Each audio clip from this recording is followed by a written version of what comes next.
Hello, and welcome to Urban Legends Everything, where we talk about everything Urban Legends, and we are here to talk about 3 plot holes that have actually been filled in Gorilla Man Uprising. So please, if you want to subscribe, you don't have to, but it's more than likely to help this channel, and also our main channel, SMIBB Productions. Now this is actually our first video that is truly original on this channel, and I want to do a little talk show to talk about everything Urban Legends, so that way any plot holes, any questions, and Q&A that you want to come and tell to me, or any of our SMIBB crew, then we will be happy to answer any of them. So I will be talking about the 3 plot holes that have been actually filled in Gorilla Man Uprising, the recent film that has just come out in the Urban Legends cinematic universe that has truly kicked off Phase 3, though no Wax I would consider has truly kicked off Phase 3. So here's the first one, Jazz Rift's inconsistent character through the redacted patients to Whisper Trinity. Now, it is actually kind of not actually that inconsistent. While in those 2 films he does seem like 2 different characters, Gorilla Man Uprising actually delivers on what fills the gap between what really happened between him from his first appearance, his second appearance, to now his official 3rd appearance. We actually learn a lot more about him. In the redacted patients, he is actually confirmed to be a very deadly serial killer that has killed sheep. And he's really crazy, he's really philosophical about the nature of legends, and he was the one who actually unmasked the real John Clark, who is an alien from another world that has come to destroy the world, known as the No-Wax, which we learned in No-Wax, A Redacted Tale. Though, when we see him in Whisper Trinity, he's a pretty much a different character. Now, while there were scenes from redacted patients that were in that film, when we see him with the Wanderer or Fred Notch at that time, we see him as a sympathetic, trying to help Urban Legends, which actually makes sense, because the redacted patients is actually the first in the timeline of Phase 2 Urban Legends, and this is literally right before the events of the Wanderer. And in our Phase 2, the New Era video that I released on my main channel just a few weeks ago, it was actually confirmed when you look through all the movies that is in correct timeline order. Redacted Patients is in the beginning timeline, and the Wanderer is right before Whisper Trinity. So actually, there was a definitely change of character between the Redacted Patients and the Wanderer, and a lot of stuff that happened between Jazz Rift. There was a lot of changes to his character. When he was defeated by John Clark, a lot of stuff happened to him. And so when we see him in Gorilla Man Uprising, he's still continuing that character trait, but conflicted between himself from the redacted patients to Whisper Trinity. So it actually does bring his character kind of full circle in this film.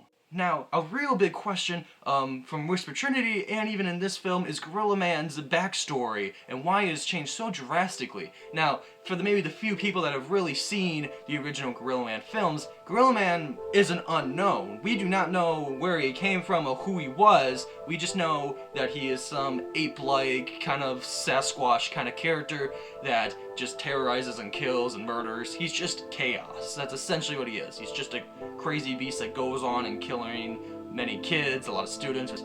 But why did it change so much in Whisper Trinity? Well, it's simple. Because we are trying to adapt him into the new universe. Because Gorilla Man, the first Gorilla Man is canon to Urban Legends Cinematic Universe, but that was only in Phase 1. And in Whisper, that was when the whole universe resets, and we went on to Phase 2 when we can make our own films and not have to worry about pre-existing lore and knowledge and all that fun jazz. In Whisper Trinity, we actually gave him to Dwayne Thomas. Dwayne Thomas was the detective and still played by the same character Adam Derricotte played back in the first Gorilla Man film. But we gave him the Life Proof Serum to create Gorilla Man, that he is now the official Gorilla Man in Whisper Trinity and Gorilla Man Uprising.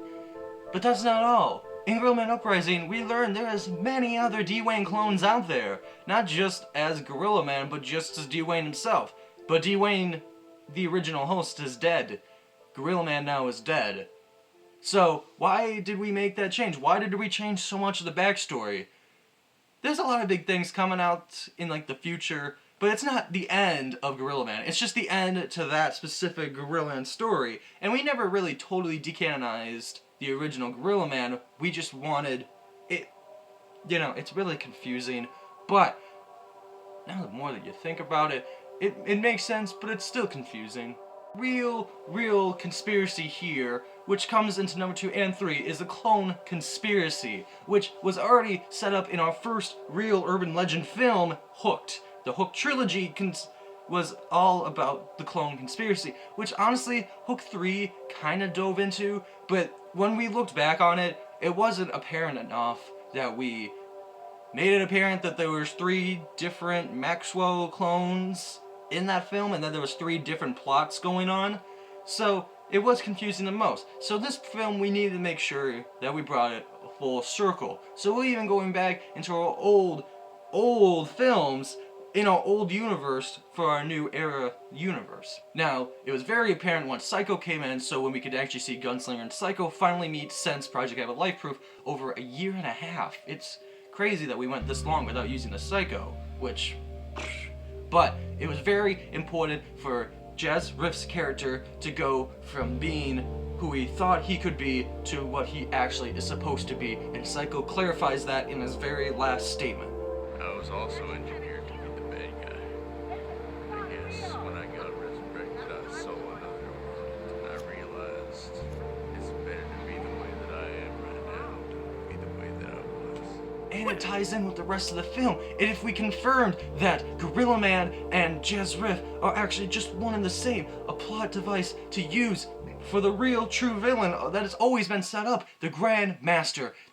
In the final words of Whisper that came in the after credits scene, Gorilla Man, the Gunslingers, the Psychos, they all still came from one man. And if you read the files from Nowax and Gorilla Man Uprising that Maze Baker had, you can actually read in the text that Fred Notch and D. Wade Thomas actually was clients for the Grand Master, and having the Grand Master in the final credits of the movie just solidifies that they're all one and the same, and that they are all unpure, not even real legends. They were created and manufactured by one man, and the real legends are still to uprise. And that seems a lot confusing, but it's not just the uprising of Gorilla Man, but it's the uprising of the legends as a whole. And that is why I have hope that this video has helped clarify some of the 3 main plot holes that were in the urban legends that were finally filled with this movie. It was a very big passion project for all of us. This was a project of Ron Borger's first directing role in urban legends. But what do you think? What are things that still confuse you? We will make more episodes coming in the future for Urban Legends. I really loved making this video, so if you have any questions about the Urban Legends universe, and also, don't forget, we still have 2 more movies coming out this year. Gorilla Man Uprising is only the beginning to something that is truly leading up to something huge. Remember, the shadow draws near.